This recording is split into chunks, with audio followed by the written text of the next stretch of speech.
तो जब जंग आज़ादी लड़ी जा रही थी तो इसमें संघ परिवार का एक आदमी नहीं मरा। आरएसएस का एक भी आदमी जंग आज़ादी में अंग्रेज़ों की गोलियों से नहीं मरा। एक भी आदमी का सर नहीं फूटा। इनके जो आरएसएस के बानी थे हेगडेवर, उन्होंने जरूर एक मर्तबा जेल को गए। और क्यों गए जेल को? खिलाफत मूवमेंट में जब मुसलमान तकरीर कर रहे थे महात्मा गांधी के साथ, तो खिलाफत मूवमेंट में हेगडेवर साथ थे। जब जेल को गए उन्होंने, और जेल जाने के बाद महात्मा गांधी ने कहा कि हम बेल नहीं लेंगे, तो हेगडेवर बोले अम्मा नहीं रहता, जेल में निकलना है। उन्होंने वकील को रखे, नहीं हुई बेल। और जब हेगडेवर जेल को गए थे उनका वजन कम था। जब जेल से बाहर निकले तो वजन बढ़ गया उनका, कपड़े टाइट हो गए थे, आ रहे नहीं थे उनको। अंदर जेलर से मिलके गपागप अच्छा खा रहे थे। कोई एक मिसाल आरएसएस नहीं दे सकती कि अंग्रेजों की गुलामी से इस मुल्क को छुटकारा दिलाने के लिए उनके किसी एक आरएसएस के शाखा के मेंबर ने अपनी जान गंवाई या फिर उन्होंने कुछ काम किया। ये ऐसे बाखड़े पहलवान हैं। ये दूसरा ये कि अभी हम सुने हमारे वजीर आजम तकरीर में बोले कि सोमनाथ की मंदिर को जो लोग लूटे वो आज भी भारत में है, यानी उनका इशारा हमारे तरफ था। मगर मोदी जी को ये नहीं मालूम कि हम पूरों का पढ़ के आते।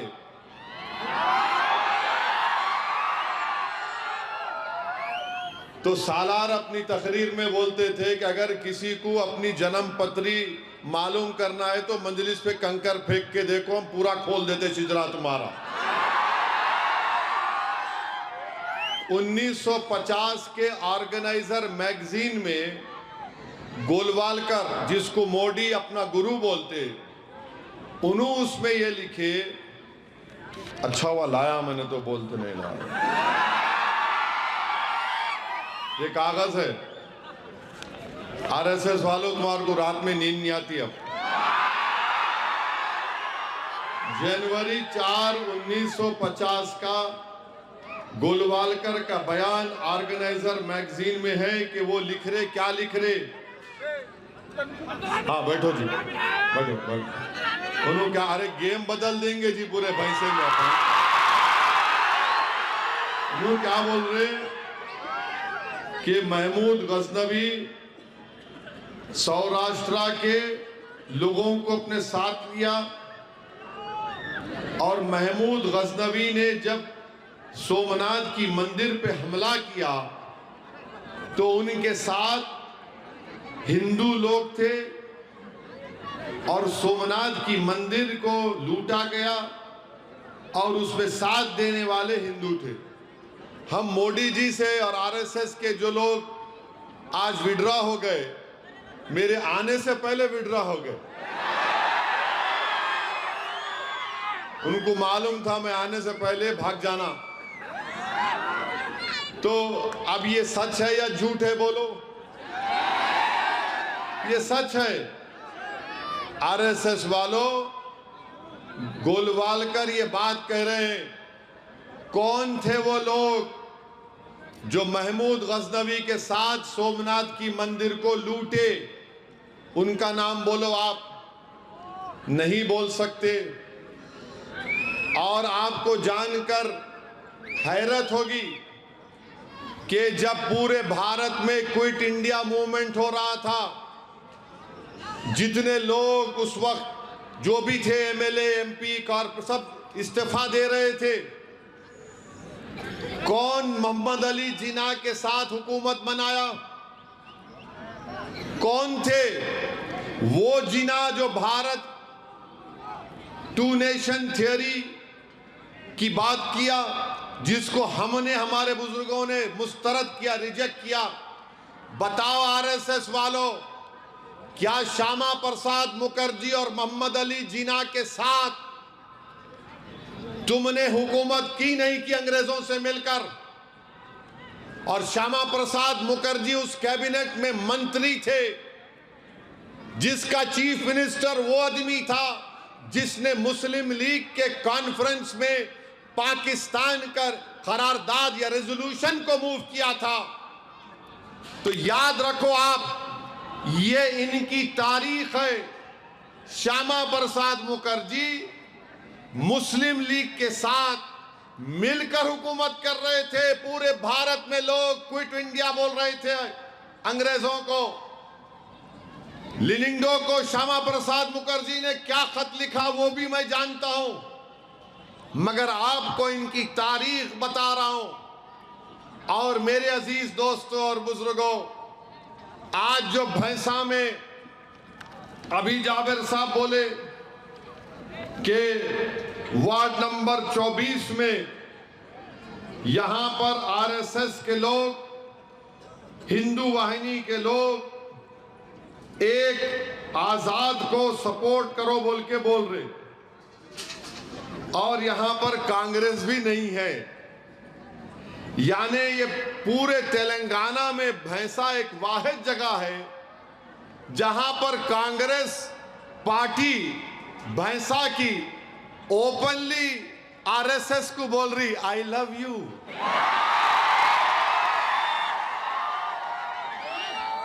क्या मोहब्बत है रे तुम लोगों की।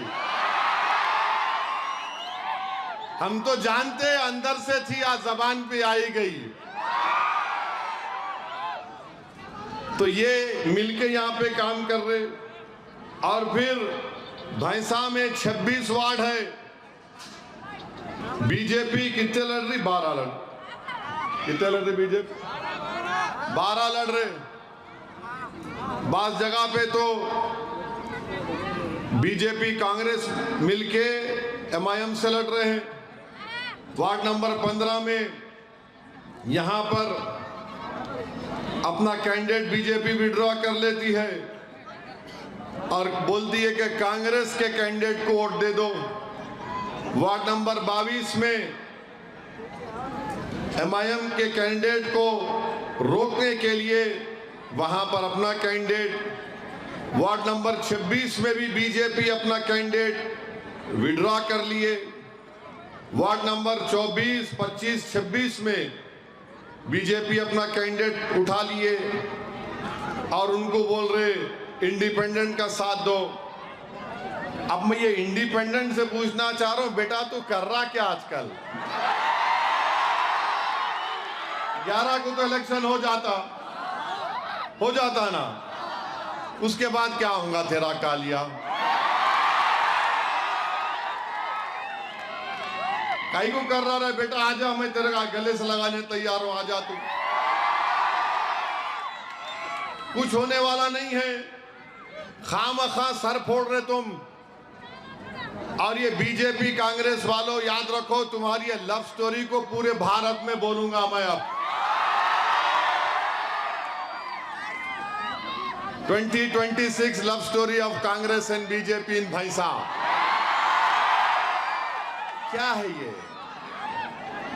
एक जाबिर चेयरमैन नहीं बनना, पूरे एक हो गए मनो मनो मकटी।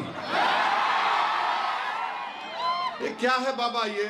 ये सेकुलरिज्म है। अच्छा, आपको मालूम कांग्रेस का कांग्रेस पार्टी का रेजोल्यूशन है। मेरे ख्याल से लाहौर में एक रेजोल्यूशन हुआ था आजादी से पहले, जिसमें कांग्रेस पार्टी का वर्किंग कमेटी का रेजोल्यूशन ये बोलता है कि कोई कांग्रेसी आरएसएस का मेंबर नहीं बन सकता। मैं पूछना चाह रहा हूं, तुम किस बुनियाद पर यहां पर बीजेपी से हाथ मिला के इलेक्शन लड़ रहे? किस बुनियाद पर आप बीजेपी से हाथ मिला के इलेक्शन लड़ रहे? आप सिर्फ भैंसा में एक चेयरमैन मजलिस इत्तेहादुल मुस्लिमीन का ना बन जाए। मेरे अजीज दोस्तों और बुजुर्गों, मेरी आप सदबन गुजारिश है कि 11 तारीख के दिन आपको अपने एक एक वोट का इस्तेमाल करना है।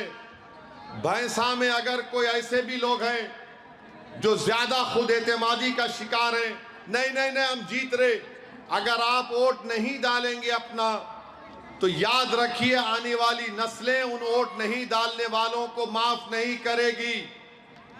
बीजेपी का एक एजेंडा है। बीजेपी का एजेंडा क्या है? बुलडोजर लाओ, घर तोड़ो। बीजेपी का एक एजेंडा है गोश्त के नाम पर पीटो।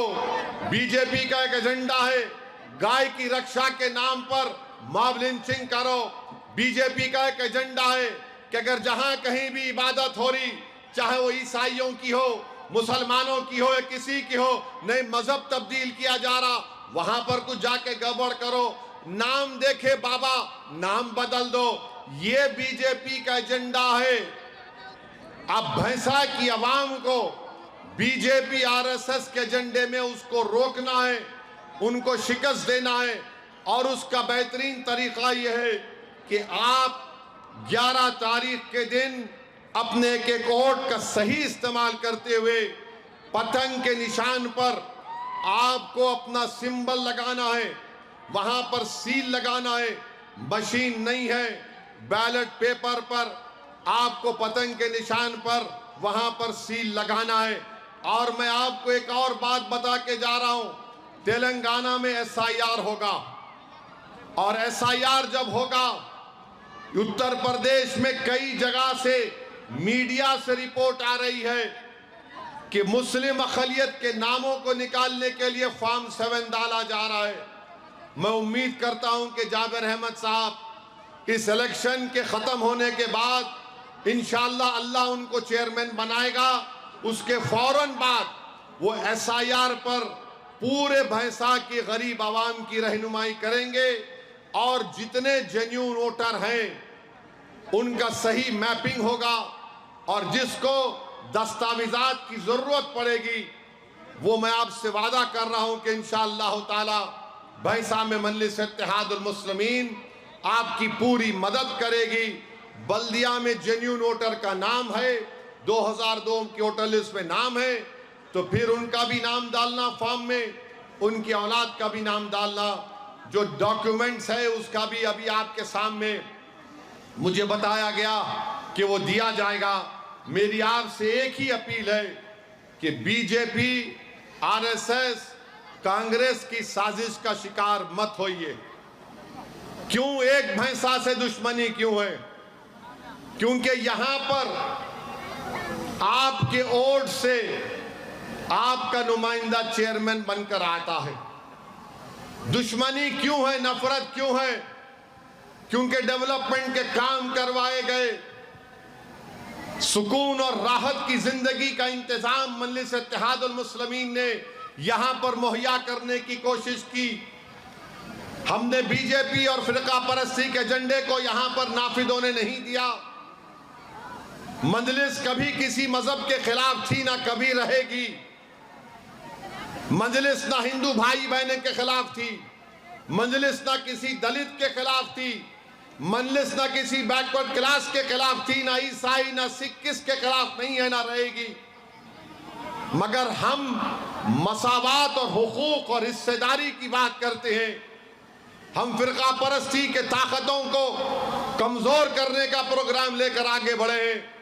तो मेरी आप सदबन गुजारिश है कि ये आपका शहर है, और पूरे भैंसे की मिसाल सिर्फ तेलंगाना आंध्र प्रदेश में नहीं पूरे मुल्क में दी जाती है कि आखिर ये कैसे लोग हैं भैंसा के जिनका इत्तेहाद एक किले की ताकतवर दीवारों से ज्यादा ताकतवर है। लोग मुझसे पूछते हैं, असद साहब आखिर भैंसा में ऐसा क्या है कि जो दूसरी पार्टी यहां पर कामयाब नहीं हो सकी?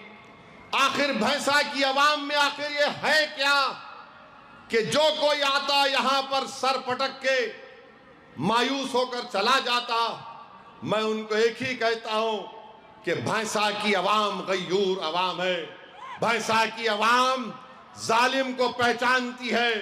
भैंसा की आवाम गद्दारों को पहचानती है, भैंसा की अवाम फिरका परस्ती की ताकतों को पहचानती है, भैंसा की अवाम हिंदू मुस्लिम इत्तेहाद के जो खिलाफ है उनको पहचानती है, भैंसा की अवाम अपने वोटों से अपनी लीडरशिप को चाहती है और वो कभी भी उस किले को कमजोर नहीं करेंगे जिसको हमारे बुजुर्गों ने अपने खून और अपने आंसुओं से, अपने दुआओं से इसको ताकतवर बनाया।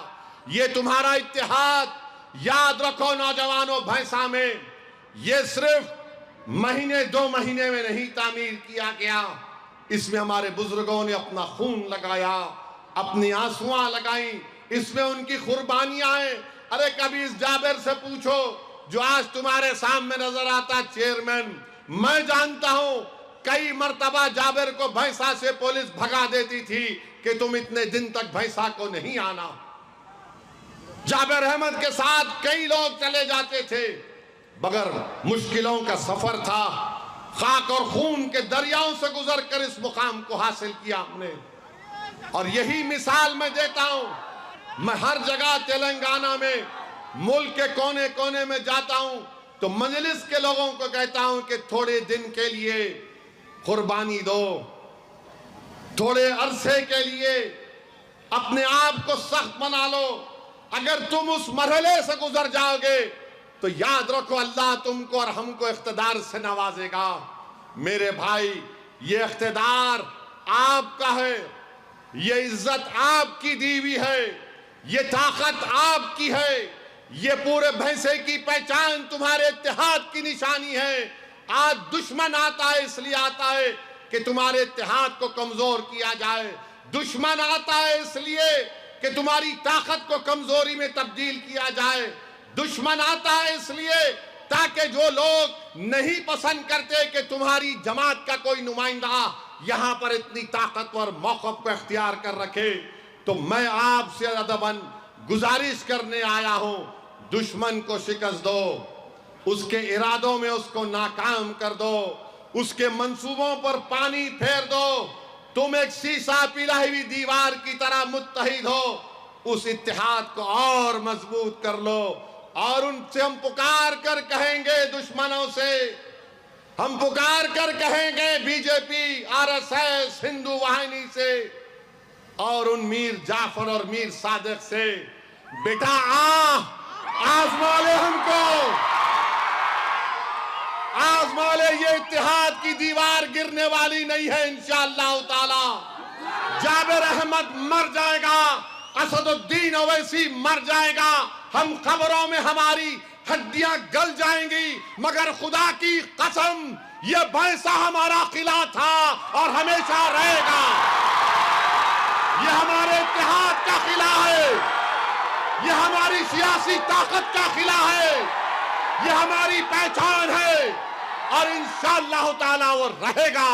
मुझे इस बात की पूरी उम्मीद है कि अल्लाह इन तमाम लोगों के मंसूबों को नाकाम कर देगा इंशाअल्लाह ताला। मेरे अजीज दोस्तों और बुजुर्गों, डरने और घबराने की जरूरत नहीं है। बिहार में भी ऐसी हुआ, बिहार में भी ऐसे हुआ। मैं प्लेन में एयरपोर्ट पर था, बागडोरा जा रहा था, तो ऐसे ही कोई दानिश्वर लोग मिल गए। ज्यादा 2 लफ्ज अंग्रेजी के क्या बोलते, इनको समझ में आता कि इनके सर से सींग निकल रहा। सुबह की फ्लाइट, मेरे को आके बोले हाउ आर यू। मैं देख के बोला अल्हम्दुलिल्लाह। Where are you going. मैंने कहा वेर एवर अल्लाह विल्स। फिर बोले आप गालिबन आप, मतलब वहां नहीं, अभी नहीं है टाइम, वो नहीं जानते, अल्लाह जानते। नहीं आप बिहार। मिला हाँ बिहार जा रहा हूँ। मिला चलो लाइन आ गई। अब शुरू हो गए नु, बाद लोग छोड़ते नहीं, देखो आप कमेंट्री पे लग जाते हैं, क्या होगा बिहार में, कुछ भी नहीं होता। मैं खामोश बैठा, मैंने जान दो भाई, अख्तियार है बोलने का, बोलने दो। एक बार बोले, दो बार बोले, तीसरी मर्तबा में मेरे को बोले नहीं गठबंधन को वोट पड़ रहा और बीजेपी और गठबंधन में ही मुकाबला है। मेरा होगा भाई आपकी सोच, मैं क्या बोलने, आप कुछ बोल रहे नहीं। मैं बोला क्या बोलूं तुम्हारे को, मैं तुम्हारे से क्या बात करूं, तुम मेरे 4 एमएलए तोड़ लिए, मगर जो रिश्ता मजलिस ने सीमांचल की आवाम से बना लिया, जिस तरह का रिश्ता भैंसा ने मजलिस से अपना लिया, मिला उसमें कुछ फर्क नहीं पड़ा। आप लाख कर लो हम जीत रहे। बोले नहीं नहीं आप बेकार वक्त खराब कर रहे, आप इतने पढ़े लिखे हैं। मैं जब मेरा दिमाग फिर गया, बोला तेरे लिए नहीं पढ़ा मैं,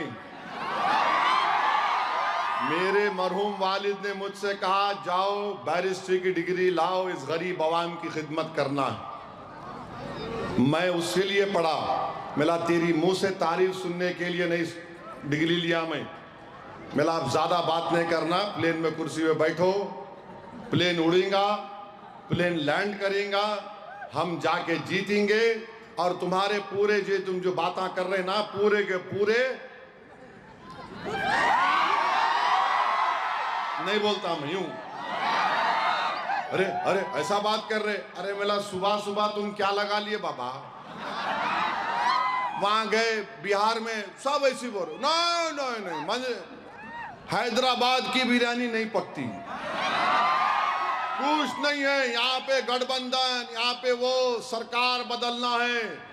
बीजेपी वाले बोल रहे कुछ नहीं होगा, ओवैसी खत्म, जनाजा निकल गया। हम 1 दिन 2 दिन सुने, आखिर में बोला सुनो यहाँ पर इंशाअल्लाह ताला मजलिस जीतेगी और ऐसी जीत हासिल करेंगी कि हम गेम बदल देंगे इंशाअल्लाह ताला, पूरा गेम बदल देंगे। तो आपको भी 11 तारीख को बीजेपी, कांग्रेस, आरएसएस, हिंदू वाहिनी, ये मीर जाफर, मीर सादिक का गेम बदलेंगे। तो जोर से बोलो 11 के दिन गेम बदल देंगे, गेम बदल देंगे। अब नियाती रात में नहीं इन लोगों को, अब नियाती किसको बुलाते बुला लो। अमित शाह सुना 8 तारीख को आ रहे, निर्मल को उनको बुला लो, यहाँ पे कुछ भी नहीं होने वाला है, कुछ नहीं होने वाला है। आप देखो ये कैसे लोग हैं, नहीं इनको इंडिपेंडेंट को सपोर्ट करेंगे, उनको वो करेंगे, कुछ भी नहीं होने वाला है। ये पूरे के पूरे इंशाअल्लाह ताला अपनी जमानतों को अल्लाह जब्त करवाएगा इन लोगों की।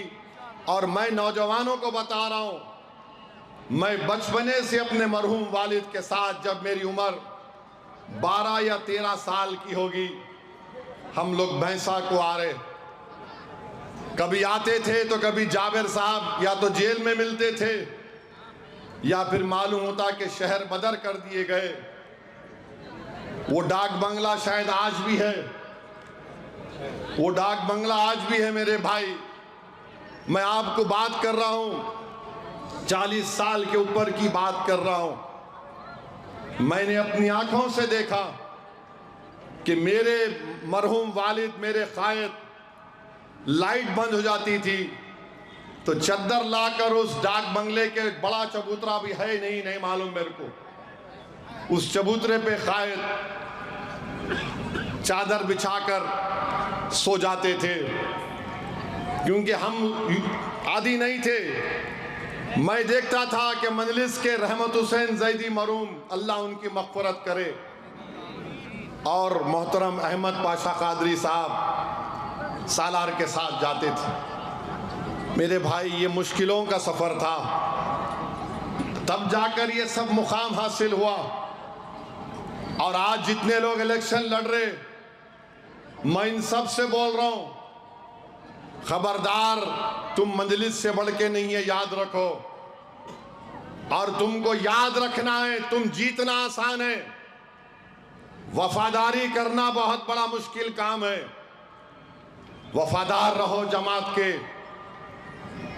मैं वो जमाना भी मुझे याद है कि निर्मल के बाद जो गांव मिलता था, कई किलोमीटर तक कोई होटल नहीं, आरमूर तक कोई होटल नहीं थी। मुझे अच्छी तरह याद है, सालार की जीप में मैंने अपनी आंखों से और अपने कानों से सुना कि किसी जगह पर अगर जीप में पेट्रोल डालने के लिए रुकते तो रहमत हुसैन जैदी साहब और अहमद पाशा कादरी साहब सालार को पेट्रोल पंप से ले जाकर होटल पे रोक के हल्लू ये लोग टहलने जाते थे सिगरेट पीने के लिए। और अगर उस दुकान पर कोई एक मुसलमान मिल जाता तो उसको बोलते, भाई मंजलिस को मनाओ, मंजलिस की रुकने साजी करो, मंजलिस को पार्टी को मनाओ, देखो हमारे कायद सालार आए। वो बेचारा शख्स दौड़ के आकर मिलते थे सालार से। मेरे भाई ऐसा कर कर के पूरे तेलंगाना में मजलिस इत्तेहादुल मुस्लिमीन को सालार मिल्लत ने, रहमत हुसैन जैदी ने, शेख मोहम्मद अख्तर ने, सैयद अहमद पाशा कादरी ने, इन लोगों ने बहुत नुमाया रोल अदा किया। आज कोई इस दुनिया में नहीं है। आज पाशा चले गए। मैं आपको बताऊं कि मैंने मजलिस इत्तेहादुल मुस्लिमीन ने अपने शरीक मोतमद को खोया है, मगर मैं एक ऐसे शख्स से महरूम हो गया जो मजलिस के उस दौर को भी देखा था जब लोग सिर्फ साइकिल या मोटरसाइकिल पर दारुल सलाम को आते थे।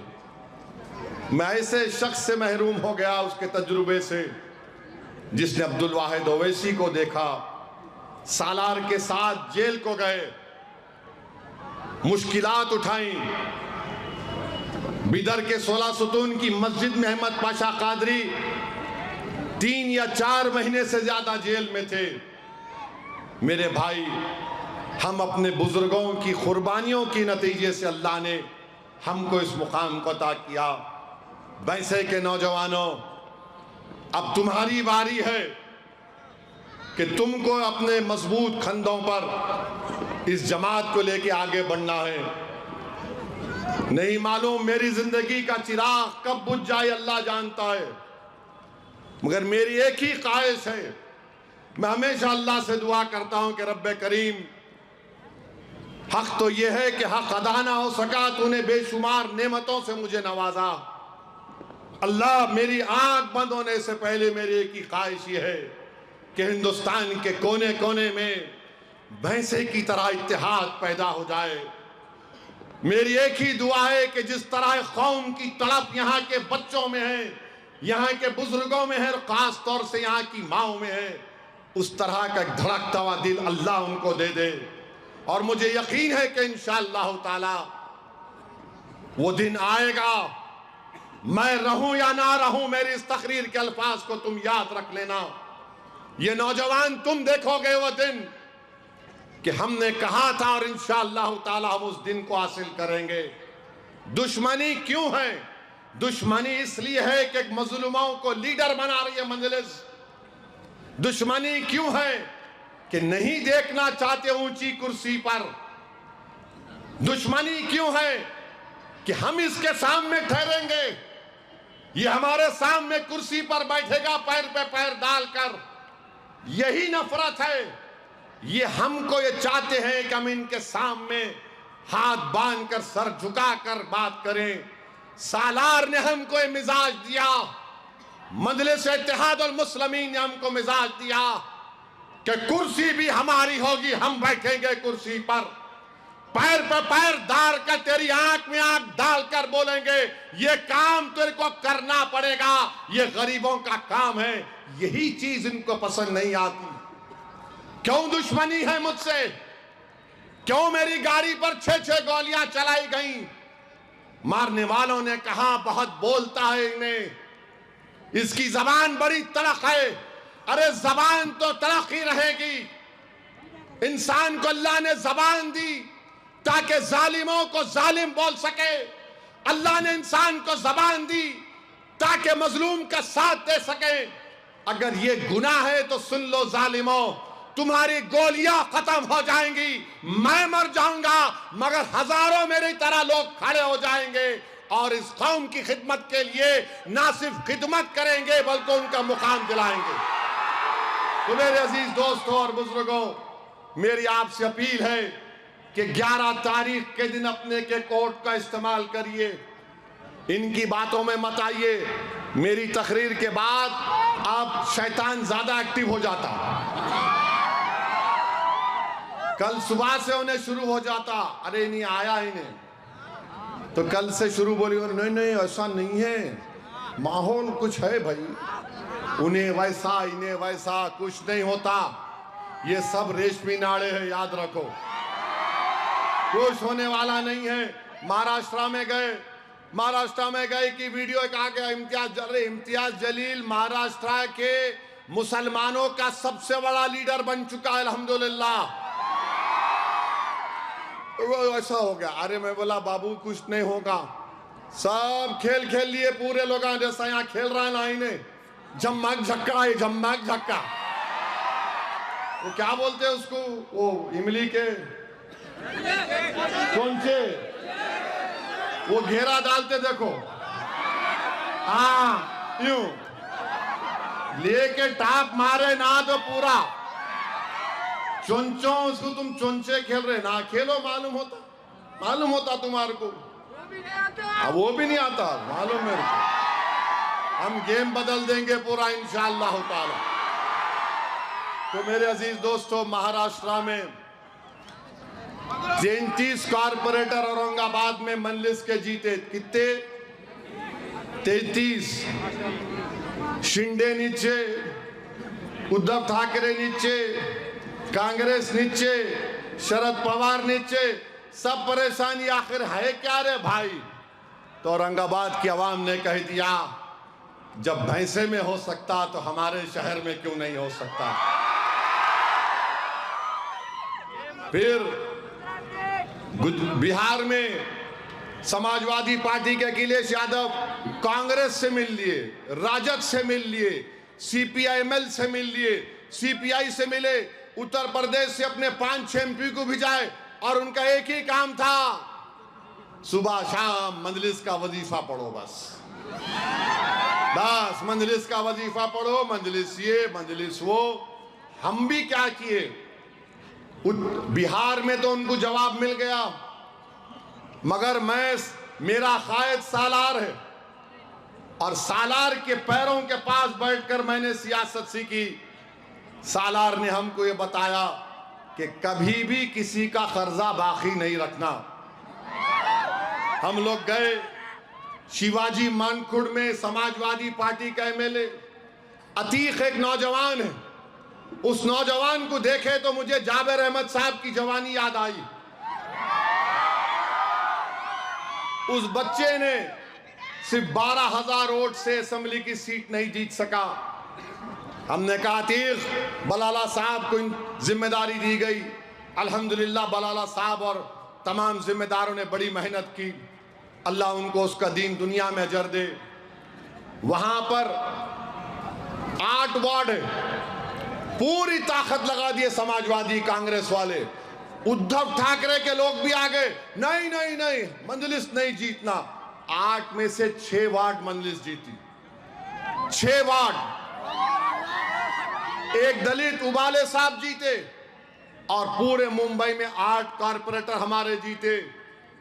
पूरे मुंबई में परेशानी आ गई, अरे ये क्या हो गया, कैसे हुआ, और लोग हमको फिरका परस्त बोलते।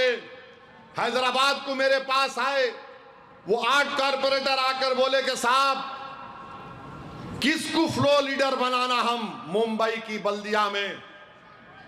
मैंने कहा मेरा दिल बोलता है ये दलित नौजवान उबाले साहब को लीडर बनाओ। आज मुंबई की बल्दिया में अगर कोई लीडर है मजलिस इत्तेहादुल मुस्लिमीन का, तो उसका नाम उबाले है, जो दलित है, दलित लीडर है। बोलो अब तुम क्या बोलते हैं इसको। मेरे अजीज दोस्तों और बुजुर्गों, बिहार में कामयाबी मिल गई, महाराष्ट्र में अल्हम्दुलिल्लाह 125 कारपोरेटर म्युनिसिपल कारपोरेशन में कामयाब हुए, 80 म्युनिसिपैलिटी में 1.5 महीना पहले कामयाब हुए। तो करीब मजलिस के 200 कारपोरेटर हैं पूरे महाराष्ट्र में इम्तियाज जलील की क़यादत में। तो मेरे अजीज दोस्तों और बुजुर्गों, 11 तारीख के दिन अपने एक एक वोट का सही इस्तेमाल करिए। जहां पतंग का निशान दिखा वहां पर ठप्पा मारिए, अपने इत्तेहाद को बचाइए, उसको मजबूत करिए। और ये लोग जो आए हैं ये सिर्फ कोशिश कर रहे हैं, इंशाअल्लाह ताला अल्लाह इनको शिकस्त देगा। मुझे पूरा यकीन है आप पर कि आप यहां पर भारी अक्सरियत से पूरे मजलिस के अरकान बल्दिया को कामयाब करेंगे। और मुझे जानकर बड़ी खुशी हुई कि 3 ऐसे वार्ड हैं ओपन कैटेगरी के हैं, खवातीन के लिए महफूज हैं।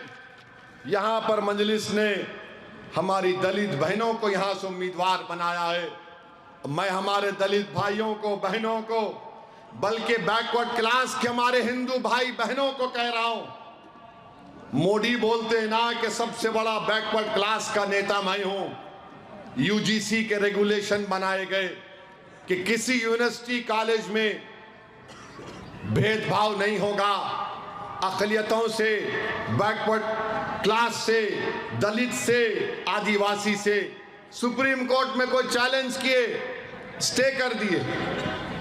ये ऐसी हुकूमत है जो सुप्रीम कोर्ट को ये नहीं बता सकी कि रोहित वेमुला को क्यों मौत हुई थी। रोहित वेमुला की हैदराबाद सेंट्रल यूनिवर्सिटी में, महाराष्ट्र में एक मुसलमान डॉक्टर बच्ची आदिवासी थी, उसकी मौत क्यों हुई। हमारे बैकवर्ड क्लास के भाइयों से कह रहा हूं, तुम मुझसे नफरत करो, मुझे कोई इसकी फिक्र नहीं है, मगर कभी ये तो पूछ लो मोदी से कि जो रेगुलेशन बनाया गया था इंसाफ के लिए, सुप्रीम कोर्ट ने उसको स्टे क्यों दिया। अरे कभी चश्मा उतार कर देखो हमारी नफरत का, तो तुमको अंदाजा होगा कि हमारा दिल तुम्हारे लिए धड़कता है। मगर अगर तुम नफरत का चश्मा लगा कर देखोगे तो फिर उसका इलाज मेरे पास नहीं है। मेरे भाई, ये मैं आरएसएस बीजेपी के लोगों से पूछना चाह रहा हूं, ट्रंप हमको बोलता है, वो गोरी चमड़ी वाला,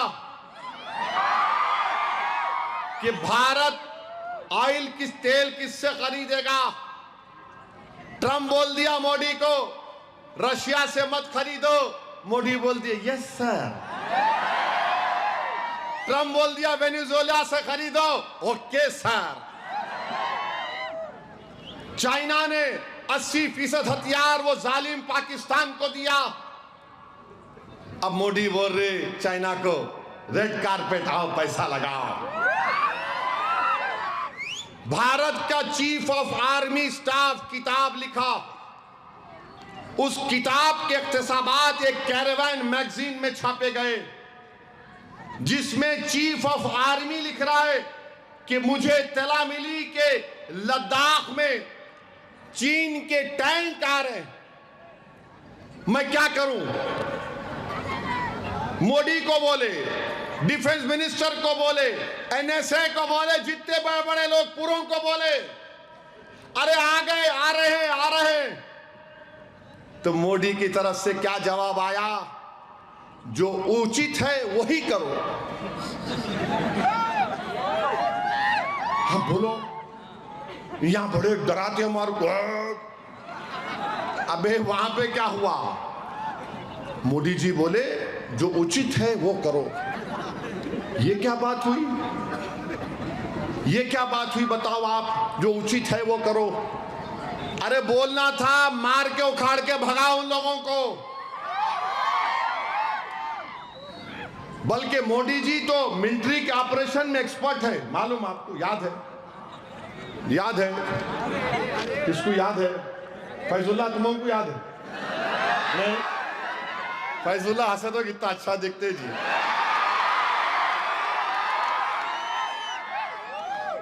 बालाकोट का ऑपरेशन हुआ तो मोदी जी का इंटरव्यू अब जाके देखो यूट्यूब पे। मोदी जी बोल रहे, फौज ने मुझसे पूछा, मैंने कहा बादल है, बादलों का सहारा लेकर पाकिस्तान पर सर्जिकल स्ट्राइक कर दो। मोदी जी बादल को देख के बोले हमला कर दो। माने मोदी जी को शायद नहीं मालूम कि प्लेन का जो रेडार रहता वो दुश्मन को मालूम होता था। मगर मोदी जी बोले बादल है, मैं बादल देख रहा हूं दिल्ली से। बादल, अरे जब आप बादल देख के बालाकोट का स्ट्राइक करो, बोले यहां पे आप क्या बोल दिए, जो उचित है वो करो। मेरे दोस्त जो मंदलिस की दुश्मनी में काम कर रहे हैं, भारत के लिए जो उचित होगा वो करना पड़ेगा। भारत की एक एक इंच जमीन हमारे लिए कीमती है। नेताजी सुभाष चंद्र बोस ने, हैदराबाद के मौलवी अलाउद्दीन ने अपनी जानों की कुर्बानी इसलिए नहीं दी कि हमारी एक इंच जमीन पर कोई चीनी या पाकिस्तानी कब्जा करने की नजर उठाकर देखें। बताओ 56 इंच का सीना बोलने वालों, अब बोलो, अब बोलो। अब कुछ नहीं बोलेंगे, मैं नहीं बोल रहा हूं, वो जनरल साहब बोले। मेरे पे आके कल केस नहीं बुक करना, मेरी तकरीर के बाद जाके नहीं बोलना वो आए थे भड़काऊ भाषण दे के गए। अरे कैरेवन मैगजीन में जनरल के नाम के साथ लिखा गया। अगर तुमको तकलीफ है उनसे जाके पूछो, मगर उस पर भी कोई जवाब नहीं देंगे। मेरे भाई जो राष्ट्रवाद की बात करते हैं, ट्रम्प बोल रहा कि हम ईरान में गवादार पोर्ट नहीं बनाना। क्यों नहीं बनाना? अगर हम वो पोर्ट बनाएंगे तो ईरान से अफगानिस्तान में जाएंगे हम, फिर ताजिकिस्तान, उज्बेकिस्तान, तुर्कमेनिस्तान में, कजाकिस्तान में हम जाएंगे। भारत की ताकत और इन्फ्लुएंस को बढ़ाना है। ट्रम्प बोला नो गवादार पोर्ट। मोदी जी बोले आपका हुक्म आका। और वही ट्रम्प चाइना को नहीं बोलता कि ग्वादार पोर्ट नहीं बनाना। ये छाबार ये जो चाइना बना रहा है पोर्ट वहां पे पाकिस्तान में, वहां पर नहीं बोलते, हमको बोलते हैं कि वहां पर आप अपना पोर्ट मत बनाइए। चीन, पाकिस्तान हमारी जमीन पर अक्साई चीन जो भारत का हिस्सा है, वहां से पैसा लगाकर वो ग्वादार पोर्ट पर बना रहा है। हमको बोल रहे छाबार पोर्ट आप नहीं बनाना। अरे क्या फॉरेन पॉलिसी है? अरे हम तो 200 साल के अंग्रेजों की गुलामी को छुटकारा दिलाए कि गोरी चमड़ी वाला हमको आर्डर ना दे। आज ट्रम्प बोल रहा है कि 500 बिलियन का ट्रेड होगा, यानी भारत से जो सामान जाएगा एक्सपोर्ट से 18% टैरिफ, अमेरिका से जो आएगा उस पर 0%। ये क्या इंसाफ है बताओ आप? ये मैं नहीं कह रहा हूं, ट्रम्प की व्हाइट हाउस की प्रेस सेक्रेटरी का वीडियो है। बोलो बीजेपी आरएसएस वालों, ये तुम्हारी देशभक्ति है कि गौरी चमड़ी वाला बोलेगा कि हम तेल किससे खरीदना, कल गौरी चमड़ी वाला बोलेगा कि सांस कब लो, सांस कब बतलो। अरे राष्ट्रवाद का मतलब यह है कि जो भारत का हुक्मरान होगा वो किसी माइकल लाल को नहीं सुनना चाहिए।